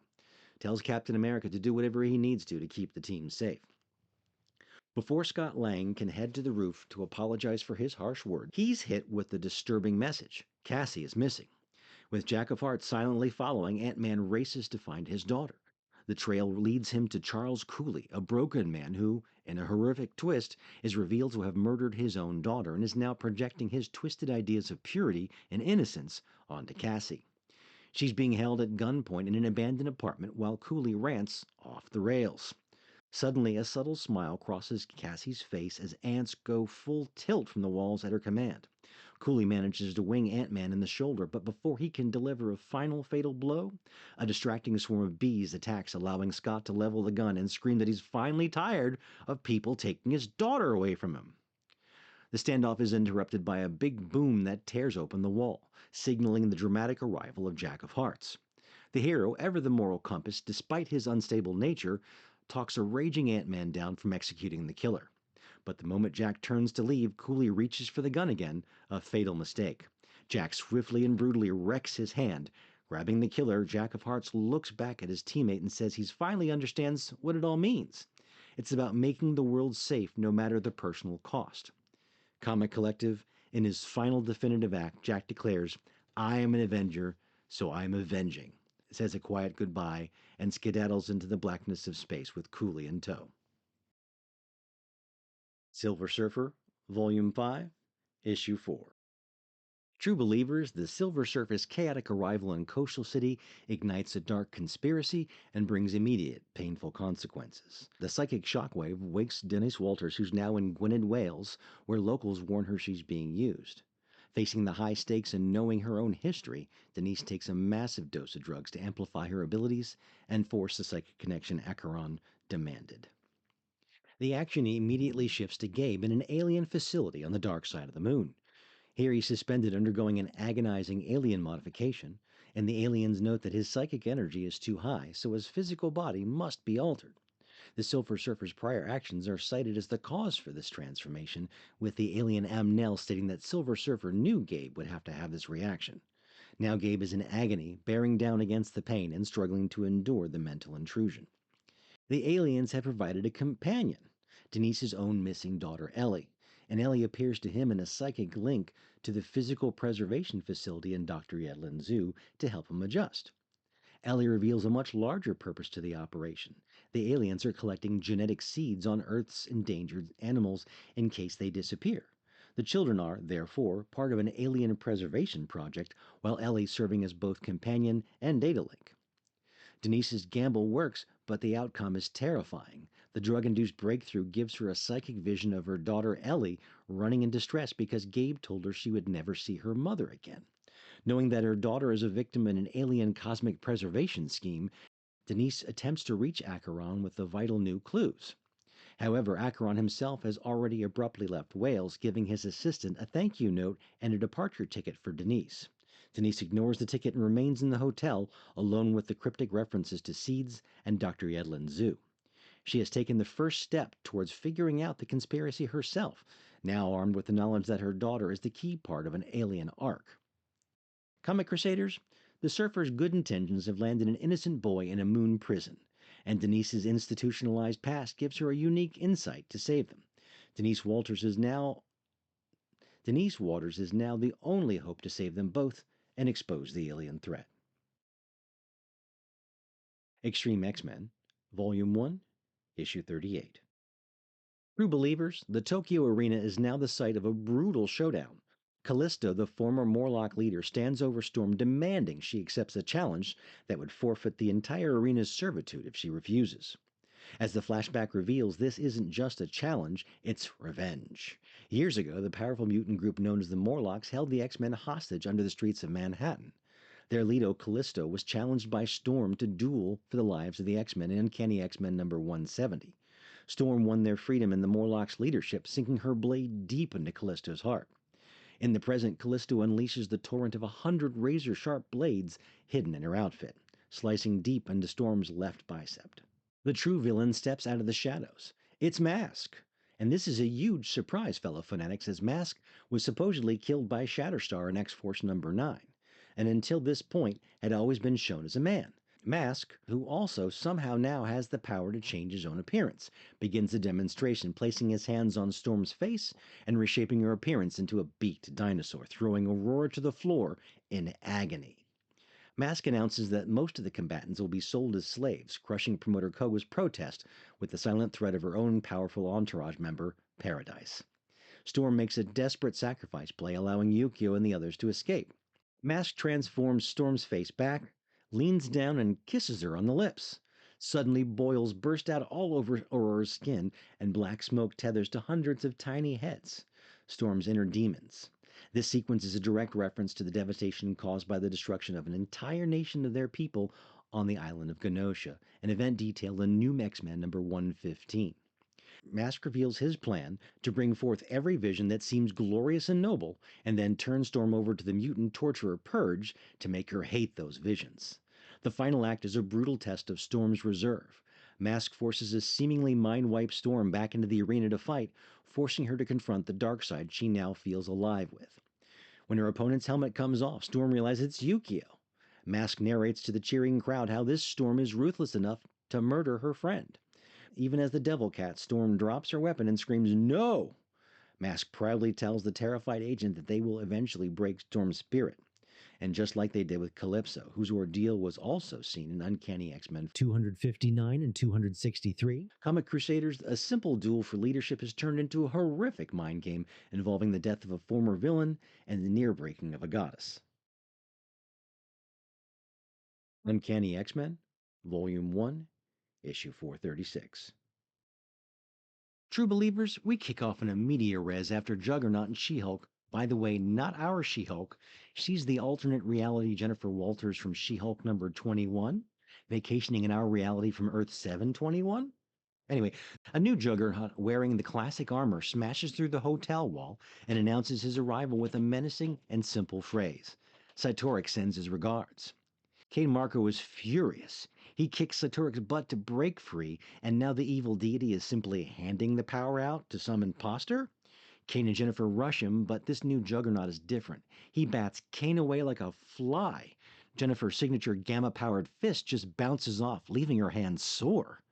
While holding the imposter down, Kane boasts that the new guy doesn't have his experience. But the new Juggernaut only smiles. He doesn't need experience. He only needs to be stronger. He then digs his fingers into Kane's chest, promising to pull his ribs out and stomp on his heart. As Kane cries out in pain, She-Hulk comes to the rescue by driving a car right through the side of the room and slamming it into the fighting Juggernauts. Jennifer instantly recognizes they're outmatched, but Kane, being Kane, never runs from a fight. Jen furiously reminds him that he no longer has powers and that they need strategy. But Kane shouts back that he already has one. Simply kick his butt from here to Westchester. Meanwhile, Kane's stepbrother, Professor Charles Xavier, and his lawyer Jack White are in a fierce meeting with Canadian government agent Miss Ishikawa, who previously appeared as Miss Shinagawa. Go figure.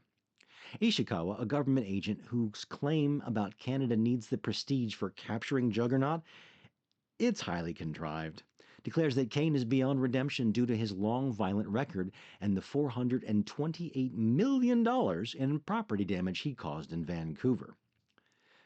Fellow fanatics, the battle and the courtroom drama collide, while Kane ignores Jennifer's frantic legal advice, driving a lamppost like a bat into the new Juggernaut and tearing up the neighborhood. Jen unleashes a verbal assault. She calls Kane a moron and realizes that she's the bigger idiot for believing his puppy dog charm and helping him get out of jail, only for him to turn around and destroy the lives of innocent people. She shouts that the best thing for everyone here is to be locked away forever.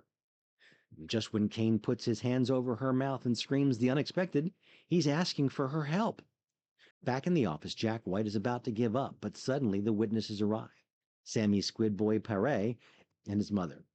Sammy's mother sits down and reveals the horrifying truth. She reported her abusive husband numerous times, but the police told her to honor her husband and work it out. She was never protected until the Juggernaut man came and stopped her husband. She is terrified that Kane is locked away, they'll be sent back to the abuser. This forces Ishikawa to confront her legal hubris. Back on the street, Kane asks Jennifer to hit the new Juggernaut in the face as he rips the helmet off. The imposter cries out, "Not in the face! Not without the helmet!" As the man shrinks in size, Kane realizes the truth. It's just a boy. An angry kid he knew who used to torture animals in Xavier's yard, wearing a muscle suit. Back in her office, Ishikawa concedes to a plea bargain and extradition, providing Kane agrees to pay for damages and undergo court-monitored therapy.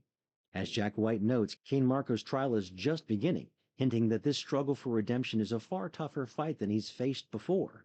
Comic Crusaders, a legal system failed, a criminal delivered justice, and a new kind of hero was born. Where does Kane go from there? Venom, Volume 1, Issue 9. As night descends, Logan, still staggering, notices the Ararat Corporation ship touching down. Inside, Ancients Vic and Frankie locate the symbiote, who is in a weakened, transitive state. They boast about achieving their destiny, becoming the new hosts since the nuke cleared out everyone else. But as they exit the ship in the power armor, Patricia Robertson drops her ruse. Meanwhile, Logan, reeling from a weird, unhealed wound on his chest, catches the scent of two agents and instantly snaps into berserker rage. Vic and Frankie track the signal to a partially destroyed house, figuring the alien is hiding in the cellar. But they miss the suit grabbing an axe from the front yard, a mistake they won't live to regret. The first massive twist hits when Frankie opens the cellar, eager to bond. Instead, the symbiote bursts out, having survived the nuclear blast by bonding to a swarm of cockroaches. Manifesting a terrifying humanoid form, the symbiote instantly kills Frankie. As Vic flees back to the ship, the suit ambushes her with the axe, incapacitates her, and then electrocutes her. The suit, whose survival and competence is already suspect, boards the ship, knocks Robertson unconscious, and prepares a horrific surprise. Logan, confused by the corpses of the cockroach swarm, is instantly ambushed by Fred, which is clinging to a tree. The alien cocoons him and gleefully bonds to him. Robertson wakes up to discover the suit shaved her head and attached Vic's control collar to her. As she furiously shoves him, demanding an explanation, the ceiling explodes. Venomized Wolverine wastes no time promptly impaling the suit from behind and cutting him to pieces as he carves a hole in the ship's wall. The symbiote mockingly states that it likes Robertson's new look before reminding her it enjoys reminiscing about killing her comrades. Before she can grab the suit's phone, the symbiote tosses her aside. But wait, there's another twist. A second Ararat Corporation ship attacks. It blasts the venomized Wolverine with a flamethrower, and out step, get this, a second Vic and Frankie ready to fight and achieve for their destiny. Comic Crusaders, we've got a killer cockroach symbiote, a venomized Wolverine, and a cloning conspiracy. The fight is just beginning, and we're strapped in. The Ultimate Fantastic Four, Volume 1, Issue 1. 21 years ago, Gary Richard and his wife welcomed their first child, Reed. From the start, Reed's mind burned brighter than most, but brilliance rarely wins popularity contests. By the time he was 11, Reed was the smartest student in Midtown Middle School, and that made him a target. Bullies shoved his face into the toilet until Ben Grimm, star quarterback with a heart of gold, scared them off and walked Reed home. Reed promised to help him with his trig, but what he really wanted to show him was his project in the garage, a homemade teleportation device cobbled together from scrap. His bratty sister Enid barged in, demanding a turn once it worked, and Reed reluctantly agreed just to quiet her. That night, a sonic boom and a blinding flash shook the house. His parents rushed in, his father berating him as a burden and grounding him for daring to dream. 6 months later, Reed carries out his dream in Midtown Science Fair. Before the skeptical classmates and teachers, he made a toy car vanish into what he called the end zone. Whether it's truly crossed dimensions or simply disappeared, Reed didn't know, but the spectacle was enough. After school, a government agent named Lumpkin appeared at the Richards' door offering money to transfer Reed into a Manhattan think tank. Hungry for cash, his parents agreed. Reed was whisked away to the Baxter Building where Dr. Franklin Storm introduced him to his children, Susan and Johnny, and to a project that mirrored Reed's own obsession, a teleportation device aimed at piercing the end zone. The Baxter team had never reached the barrier, but they had received something back, a small toy truck. Reed's truck. Proof that his science experiment had reached farther than he'd imagined.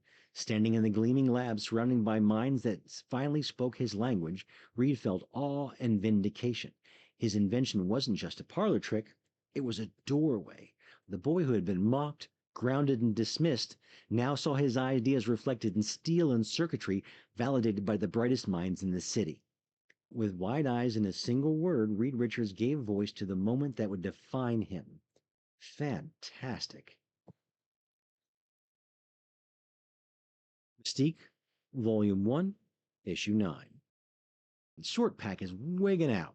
The pint-sized psychic is pacing like a hamster on hot coals, blasting the mental switchboard for backup. The professor's gotta know. Mystique's been ghost for hours on a mission to snatch a virus that makes the stars look like a sneeze in the breeze. He swears that she didn't bail, she's in trouble, and mutters that this feels like Prudence in Moscow all over again. And why does the universe always drop the dirty work on his watch? Relief hits when Mystique staggers through the door, body glitching like bad cable, infection chewing her up. She snaps that she doesn't look like a doctor when Short Pack presses her. And when his laptop scanner flashes Murray Valley encephalitis, an Aussie bug that shouldn't even be here, she laughs that it wasn't a mosquito that jumped her. It was a mutant calling herself the host, a walking petri dish who iced Dr. Taylor and boosted the bioweapon. Mystique tagged her before collapsing, and now she's dead set on finishing the job. Short Pack protests, but she's delirious. Her body's flickering like a busted neon sign, and if she doesn't crash out, she could simply slip into a coma. Mystique fires back that she doesn't have time to stop, or the host and half of South Africa could be toast, and cracks that little population control wouldn't be the worst thing. She insists that she's healing fast and even flexing into Wolverine's form to growl for coordinates. Short Pack caves, warning her to strap on Forge's biometric shield watch. He tracks the beacon down and curses that the host is already burning rubber down R-24 towards the airport. Mystique morphs into a young woman, bolts outside, and jacks a motorbike. With Short Pack feeding her directions, she rockets down the highway, launches off a turnpike, and crash lands on the host's BMW. The car fishtails, airbags popping, and Mystique steadies her ride, shield humming. She snarls that she hates being sick, decks the host when she coughs at her, and mocks that her germs are useless against her against Forge's tech. The host rages that she doesn't control viruses, she just speaks to them, giving voice to their voices, and vows to unleash smallpox on the world. And Mystique lunges, but the host boots her hard, bragging that she doesn't need germs, her body's built like a tank. She rips the metal from her car, ready to give the beat down to Mystique. Mystique taunts her that, well, killing her would just kill the bugs inside of her, forcing the host to draw them out, healing Mystique in the process. Mystique smirks and asks if she's immune to Toyotas as well. And right on cue, a Toyota slams into her. Mystique drags the host off the road, scoops the virus, and strolls away as the cops swarm. But the host isn't done. She hacks on one officer with a cough, drops another with his own gun, and hijacks their cruiser, dispatch ordering her back to the Gold Reef Hotel. Mystique limps into the room, cracking that she wrecked her bike, and tells Shortpack to order champagne while she takes a bath, thinking the worst is behind her. She's wrong. In the bathroom, the host is already waiting. Shortpack is held hostage, eyes cold, voice sharp, demanding the virus in exchange for his life. X-treme X-Men, Volume 1, Issue 39. Omnifans, the arena circuit is now moving into a frenzy. In the London arena, Storm and Callisto face off against 5 champions from around the world. The mutants pay top dollar to see the women with the reputation as the best, and they get their money's worth. Callisto shows off her newly acquired deadly martial arts skills, gasping a flurry of razor-sharp quills from her opponent, Quill, and then hurling them right back. Storm takes down the speedster Dervish by calling on rain to soften the ground, but she's quickly ambushed by Lariat and Lamprey, who try to suck her life force away. In a final desperate move, Storm unleashed lightning bolts that sends competitors sprawling, leaving the 2 X-women standing tall. The celebration moves to a mansion under the shadow of Big Ben. While Storm walks the floor drinking and laughing, Callisto is pressed against a wall, subject to the unwelcome touch of the fans.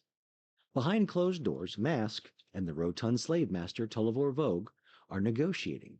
Fellow Fanatics, Storm first met and earned Vogue's ire when she and her X-Men interfered with his slave ring in Uncanny X-Men 383 through 385.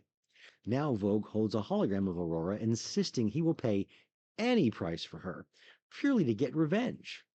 Mask, with the help of Paradise's psychic talons, makes the deal and then gloats to Storm. Vogue insisted on only her, ensuring that she will never taste freedom again. The farewell tour continues, taking Storm and Callisto to Hong Kong, Rio, Riyadh, and finally Las Vegas. And in every fight, the 2 allies converse in secret. Mask is furious when she realizes her prized possessions don't have live mics because Storm's electrical interference. And these stolen moments, they formulate a plan to build a secret army that could one day surpass the X-Men. Mask, thinking their spirits are finally crushed, commands Poster Boy to ship the package to Vogue. That's when promoter Kogo walks in, backing up his treacherous words with a shocking gesture. He brings back the entire missing Tokyo Arena combatants, including Yokio, as a gift. Mask, feeling triumphant, commands Storm, with Callisto watching in horror, to prove her obedience by killing Yukio. Storm complies, slicing Yukio's throat with a razor blade and standing over her fallen friend. But the betrayal was a ruse. Once Mask and Paradise left with seemingly broken prisoners, Yukio awakens. She reveals that Storm purposely cut the vein that would be the messiest, yet leave no lasting harm. It's time to rock and roll. Outside, Storm knocks Paradise cold, and the final battle begins. Callisto joins her side, and they effortlessly defeat the rest of the arena mutants who are fighting scared. Storm uses the wind to send Mask skewered on a nearby door, trapped by glass shards. Callisto steps up and tells the screaming villain that they are champions, which makes them rich, and rejects Mask's bribe for getting her arms back. In a final painful act, Callisto picks up a glass shard and warns Mask about her own appendages, and a blood-curdling "No!" echoes across the Las Vegas plaza. Storm made a deal with Vogue after all. Mask is the new package. Back in Tokyo, Storm, Callisto, and Yukio celebrate having successfully formed the nucleus of a new mutant army ready to fight for a world where women with tentacles can be considered human like anyone else. Panel pundits, the arena's broken, the slave master got punked, and Storm proved that even a goddess needs to play dirty to save the world. And that's February, sealed and stamped, lore keepers, a month where 2004 felt like Marvel cracking open the lab doors and letting the grit run wild. We pushed through the heavy hitters, the gut-punching grief of Amazing Spider-Man number 502, the curtain call of chaos and New X-Men number 150, and the relentless grind from Castle and Logan as they carve their way through the cold. And now March is already rumbling under our feet. Frank Castle kicking things off in Punisher number 37, the Bendis era fallout detonating across Avengers number 77, and the first tremors of the team's worst day humming in the background. Wolverine staring down his own ending, the Ultimate line is flexing like it owns the decade. And even if we loop back to early February to see if the Hulk can weather Betty Ross's return and watch Ultimate Peter steady himself after the seismic 50th issue milestone. One thing's clear, spring isn't drifting in gentle, it's rolling in with teeth. But before we can bounce, I need your help to make this page prosper. So please press the plug to permanently preserve these posts, provide a powerful perspective in the comments to propel those points, and promote the page. Push play on the next piece so your people can perceive the perfect picture and pick the bell to prevent the passing of prime programming. So please practice patience, my players, as we prepare to provide plenty of premier periodicals for your perusal. Here's the titles we'll be covering next episode. We'll be seeing you next episode. Same ordered time, same ordered omnibus.